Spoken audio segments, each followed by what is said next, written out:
നമസ്കാരം. എല്ലാവർക്കും ഈശ്വരാനുഗ്രഹം കിട്ടട്ടെ എന്ന് പ്രാർത്ഥിച്ചുകൊണ്ട് എല്ലാവരെയും ഞാൻ ഈ വീഡിയോയിലേക്ക് സ്വാഗതം ചെയ്യുന്നു. ഞാൻ ഇന്ന് പറയാൻ പോകുന്ന വിഷയം ചതയം നക്ഷത്രക്കാർ മുൻജന്മത്തിൽ ആരായിരുന്നു എന്നാണ്.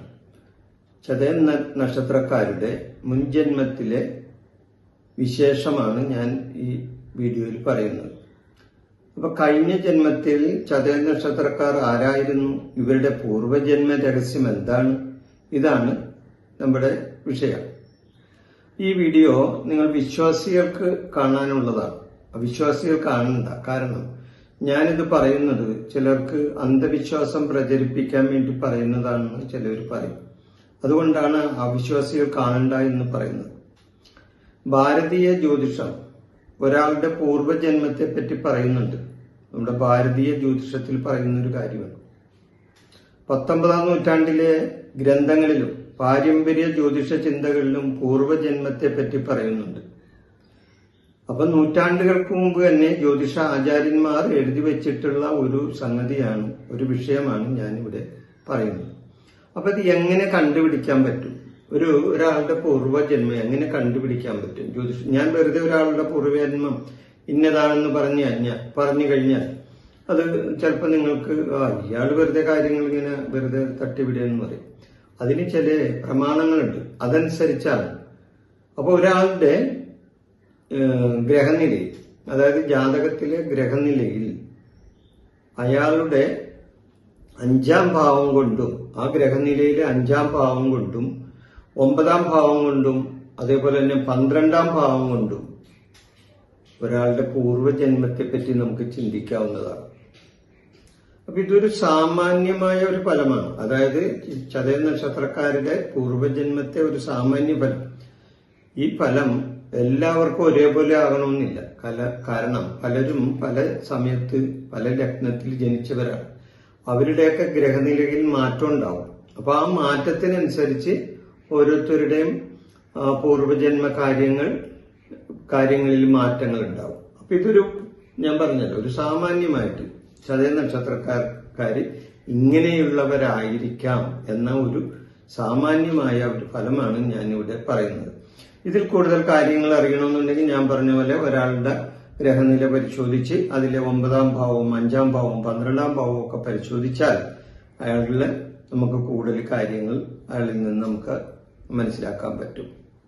ഒരു വ്യക്തിയുടെ ജാതകത്തിലെ ഗ്രഹനിലയിൽ പ്രത്യേകിച്ച് വ്യാഴത്തിന്റെയും കേതുവിന്റെയും ഒക്കെ നിൽപ്പ് നമ്മളൊന്ന് നോക്കണം, എന്നാലേ അത് പൂർണ്ണമാവുകയുള്ളൂ.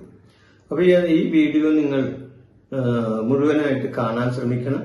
കാരണം ഇത് മുഴുവനായിട്ട് കണ്ടാലേ ഇത് എല്ലാവർക്കും ഇതിന്റെ കണ്ടന്റ് മനസ്സിലാവുകയുള്ളൂ. ഇതിൽ എഴുതിയിരിക്കുന്ന അല്ലെങ്കിൽ ഇതിൽ പറയുന്ന കാര്യങ്ങൾ എന്താണെന്ന് നിങ്ങൾക്ക് പൂർണ്ണമാവുകയുള്ളൂ. അപ്പൊ അതോടൊപ്പം എന്റെ ഈ ചാനൽ നിങ്ങൾ സബ്സ്ക്രൈബ് ചെയ്യാത്തവരാണെങ്കിൽ ഒന്ന് സബ്സ്ക്രൈബ് ചെയ്യുക, ലൈക്ക് ചെയ്യുക, ഇതൊന്ന് ഷെയറും ചെയ്യുക. അപ്പൊ നമുക്ക് ചതയ നക്ഷത്രക്കാർ മുൻജന്മത്തിൽ ആരായിരുന്നു എന്ന് നോക്കാം. ഈ നക്ഷത്രത്തിന്റെ ദേവത 100 വൈദ്യന്മാരുടെ ദേവതയായ വരുണനാണ്. അതായത് ഈ നക്ഷത്രത്തിന്റെ ദേവത 100 വൈദ്യന്മാരുടെ ദേവതയായ വരുണനാണ്. കുംഭൻ രാശിയിൽ വരുന്ന ഈ നക്ഷത്രത്തിന്റെ അധിപൻ രാഹുവാണ്.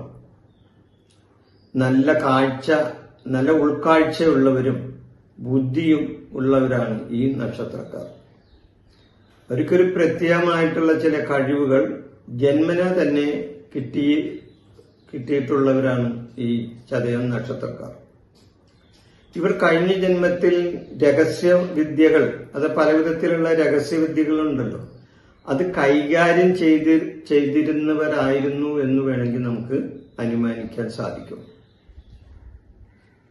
ഇവരുടെ 5-ാം ഭാവം കൊണ്ട് ചിന്തിച്ചാൽ, 5-ാം ഭാവം എന്ന് പറഞ്ഞു കഴിഞ്ഞാൽ മിഥുനൻ രാശിയാണ്. അതായത് കുംഭൻ രാശിയുടെ 5-ാം ഭാവം എന്ന് പറഞ്ഞാൽ മിഥുനൻ രാശിയാണ്. 5-ാം ഭാവം കൊണ്ട് ചിന്തിച്ചാൽ മുൻജന്മത്തിൽ ഇവർ മികച്ച ഗവേഷകരോ കണക്കെഴുത്തുകാരോ രഹസ്യ വിവരങ്ങൾ കൈമാറുന്ന ദൂതന്മാരോ ആയിരിക്കാനായിട്ടാണ് സാധ്യത കൂടുതൽ. അറിവ് നേടുന്നതിൽ ഇവർ കാണിച്ച താല്പര്യം ഒരു വലിയ പുണ്യമായി ഈ ജന്മത്തിലും ഇവരുടെ കൂടെ ഉണ്ടാവുന്നതുമാണ്. അപ്പൊ ഇവർ 5-ാം ഭാവം കൊണ്ട് ചിന്തിച്ചാൽ കഴിഞ്ഞ ജന്മത്തിൽ ഇങ്ങനെയുള്ള ആൾക്കാരായിരുന്നു ഇവരെന്ന് വേണമെങ്കിൽ നമുക്ക് അനുമാനിക്കാം. അതോടൊപ്പം തന്നെ 9-ാം ഭാവം കൊണ്ട് ചിന്തിച്ചാൽ ഇവർ കഴിഞ്ഞ ജന്മത്തിൽ ആരായിരുന്നു എന്ന് ചിന്തിച്ചാൽ, അതായത് 9-ാം ഭാവം എന്ന് പറഞ്ഞാൽ ശുക്രന്റെ രാശിയായ തുലാൻ രാശിയാണ് ഇവരുടെ 9-ാം ഭാവം.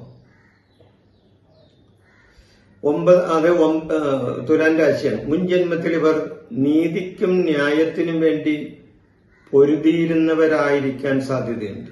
നീതിക്കും ന്യായത്തിനും വേണ്ടി പടപൊരുതിയിരുന്നവരായിരുന്നു എന്ന് വേണമെങ്കിൽ പറയാം. സമൂഹത്തിൽ സമാധാനം കൊണ്ടുവരാൻ പ്രയത്നിച്ചിരുന്നവരായിരുന്നു എന്നും വേണമെങ്കിൽ നമുക്ക് ഇവരെ അനുമാനിക്കാൻ സാധിക്കും. 9-ാം ഭാവം കൊണ്ട് കഴിഞ്ഞ ജന്മത്തിൽ ചതയ നക്ഷത്രക്കാർ ഇന്നവരായിരുന്നു എന്ന് വേണമെങ്കിൽ നമുക്ക് അനുമാനിക്കാനും സാധിക്കും. 12-ാം ഭാവം കൊണ്ട് ചിന്തിച്ചാൽ അത് ഇതാണ്. 12-ാം ഭാവം എന്ന് പറഞ്ഞാൽ മോക്ഷമാണ്. അപ്പോൾ 12-ാം ഭാവം കൊണ്ട് ചിന്തിച്ചാൽ അത് മകരൻ രാശിയാണ്. കഴിഞ്ഞ ജന്മത്തിന്റെ അവസാനത്തിൽ ഇവർ കഠിനമായ അച്ചടക്കം പാലിച്ചവരും ഏകാന്തമായ ജീവിതം നയിച്ചിരുന്നവരും ആയിരിക്കാൻ സാധ്യതയുണ്ട്. അതായത് കഴിഞ്ഞ ജന്മത്തിന്റെ അവസാന കാലത്ത് ഇവർ ഏകാന്തമായ ഒരു സ്വാമിയുടെ, അതായത് ദൈവാനുഗ്രഹം ഉള്ള ഒരു സ്വാമിയുടെ ജീവിതം അല്ലെങ്കിൽ ഒരു സന്യാസി ജീവിതം ഇവര് കഴിച്ചിരുന്നവരാണ് എന്ന് വേണമെങ്കിൽ പറയാം. കഴിഞ്ഞ ജന്മത്തിൽ ഇവർക്ക് ഔഷധങ്ങളെക്കുറിച്ചും അതേപോലെ തന്നെ ചികിത്സാ സംബന്ധമായ കാര്യങ്ങളെക്കുറിച്ചും ഒക്കെ ഇവർക്ക് വളരെയധികം അറിവുള്ളവരും ആയിരുന്നു എന്ന് നമുക്ക് അനുമാനിക്കാൻ സാധിക്കും. അതായത് ഇവര് ചുരുക്കത്തിൽ പറഞ്ഞാൽ ഇവർ നല്ലൊരു വൈദ്യന്മാരായിരുന്നു എന്ന് വേണമെങ്കിൽ പറയാം. കഴിഞ്ഞ ജന്മത്തിൽ ഔഷധങ്ങളെക്കുറിച്ച് ഇവർക്ക് നല്ല ജ്ഞാനമുണ്ടായിരുന്നവരാണ്. മന്ത്രതന്ത്രങ്ങളിൽ പ്രാവീണ്യം നേടിയ വ്യക്തികളായിരിക്കും ഇവരെന്നും നമുക്ക് അനുമാനിക്കാൻ സാധിക്കും. ഇവരൊരു മഹാവൈദ്യനാകാനാണ് സാധ്യത കൂടുതൽ. കാരണം ഇവരുടെ ദേവത 100 വൈദ്യന്മാരുടെ ദേവതയായ വരുണനാണ്. അതുകൊണ്ട് തന്നെയാണ് കൂടുതലും നമുക്ക് അങ്ങനെ അനുമാനത്തിലെത്താൻ സാധിക്കുന്നത്. അപ്പൊ ഇങ്ങനെ ഈ 5-ാം ഭാവം കൊണ്ടും 9-ാം ഭാവം കൊണ്ടും 12-ാം ഭാവം കൊണ്ടൊക്കെ ചിന്തിച്ചാൽ ഇവർ കഴിഞ്ഞ ജന്മത്തിൽ ഇങ്ങനെയുള്ള ആൾക്കാരായിരുന്നു എന്ന് വേണമെങ്കിൽ നമുക്ക് അനുമാനിക്കാൻ സാധിക്കും. ഈ വിഷയം ഞാൻ ഇവിടെ അവസാനിപ്പിക്കുന്നു. നിങ്ങൾക്ക് നന്ദി, നമസ്കാരം. എൻ്റെ ഈ ജ്യോതിഷ പ്രോഗ്രാം നിങ്ങൾക്ക് ഇഷ്ടപ്പെട്ടാൽ ഇത് സബ്സ്ക്രൈബ് ചെയ്യാനും ലൈക്ക് ചെയ്യാനും ബെൽ ബട്ടൺ അമർത്താനും മറക്കരുത്.